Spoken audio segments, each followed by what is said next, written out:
নমস্কার। চাঁদের হাটের একটা নতুন ব্লগে তোমাদের সবাইকে স্বাগত।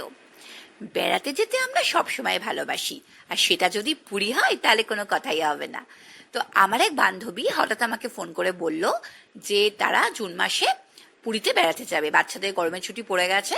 তো আমাকে বললো যে তুই যখন পুরীতে যাস তখন কোথায় খাওয়া দাওয়া করিস, কোন রেস্টুরেন্টে খাওয়া দাওয়া করিস, কোন রেস্টুরেন্টের খাওয়া ভালো।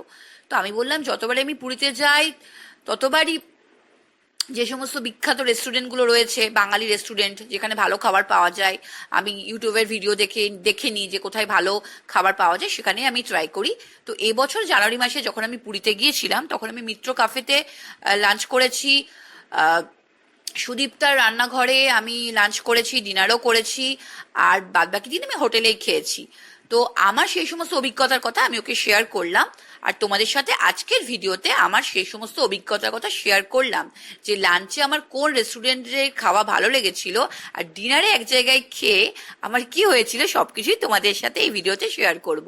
তো আমি একটা ব্লগ দিয়েছিলাম যে সুদীপ্তার রান্নাঘরে আমি লাঞ্চ করেছিলাম, সেখানে আমার লাঞ্চ করতে মানে লাঞ্চের মেনুগুলো আমার খুবই ভালো লেগেছিল।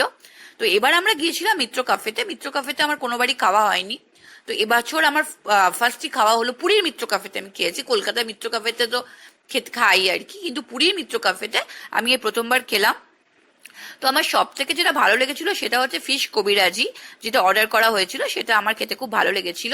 তো আমরা বেসিক্যালি ভেবেছিলাম যে ওদের একটা স্পেশাল থালি আছে, তো সেটা অর্ডার করব, কিন্তু আমাদের লাক খারাপ, তো সেটা খেতে গেলে একটার মধ্যে যেতে হতো। তা আমরা পৌঁছেছি 3:30-র সময়। চান টান করে খুব খিদে নিয়ে গিয়েছিলাম মিত্র কাফেতে, বাট আমাদের পছন্দের মেনুটা আমরা পাইনি, থালিটা আমরা পাইনি, বাট খাবারগুলো ভালো ছিল। ফিশ কবিরাজিটাও খুব ভালো ছিল, মাটন কষা খুব ভালো ছিল, আমরা নিয়েছিলাম একটা মুগ ডাল, আলু ভাজা, ভালো ছিল, মোটামুটি ভালোই খেয়েছিলাম। আসলে এবার আমাদের হোটেলেই খাওয়াটা বেশি হয়ে গেছে, মানে আর কোথাও বেরোতে ইচ্ছা করেনি, হোটেলে অর্ডার করে নিয়েছিলাম। তো সে কারণে আমরা মিত্র কাফে মানে বাইরে খাবার খুবই কমই খেয়েছি, বেশিরভাগ দিনই হোটেলেই খেয়েছি।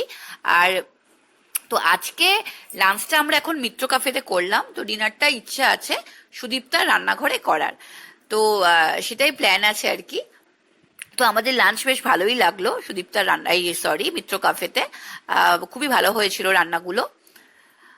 আমাদের স্পেশাল থালিটা নেওয়ার ইচ্ছে ছিল, তো আমি ওকে, আমার বান্ধবীকে বললাম যে তুই যখন যাবি একটার মধ্যেই যাবি, মিত্র কাফে স্পেশাল থালিটা কিন্তু খাবি, যেটা আমরা মিস করে গেছি, কিন্তু তুই মিস করিস না।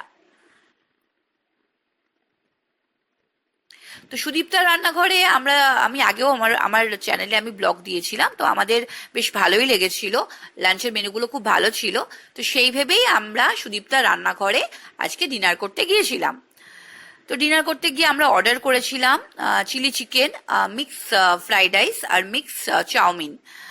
তো সেটা অর্ডার করা হয়েছিল, কিন্তু খাওয়ার পর যা হলো, মানে যতটাই ভালো আমরা লাঞ্চের থালি খেয়েছিলাম, লাঞ্চের মেনুগুলো এতই ভালো ছিল, সেই ভেবেই আমরা চাইনিজ খেতে গিয়েছিলাম।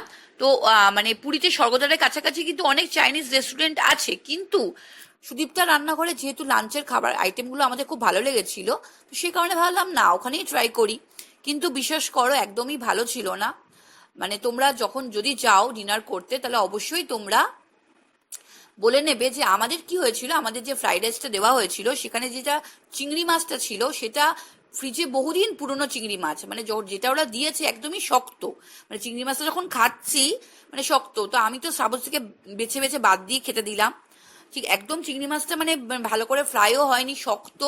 মানে দেওয়ার আগে ভাবা উচিত, যদি না থাকে তোমরা দিও না, যদি সেরকম প্রিপারেশন না থাকে বলে দাও যে আমাদের চাইনিজ আইটেম হবে না, তোমরা অন্য কিছু খেয়ে নিতে পারো।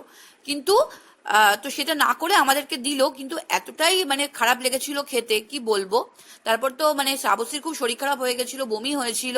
তো সেই জন্যই বলছি সুদীপ্তা রান্নাঘরে গেলে তোমরা দিনের বেলা তোমরা লাঞ্চ থালি নিতে পারো, লাঞ্চের আইটেমগুলো ভালো ছিল, ভাত ডাল তরকারি মাছ মাংস এগুলো খুবই ভালো ছিল, যেগুলো আমরা আর কি লাঞ্চে করি, কিন্তু ডিনারের আইটেমগুলো একদমই ভালো ছিল না।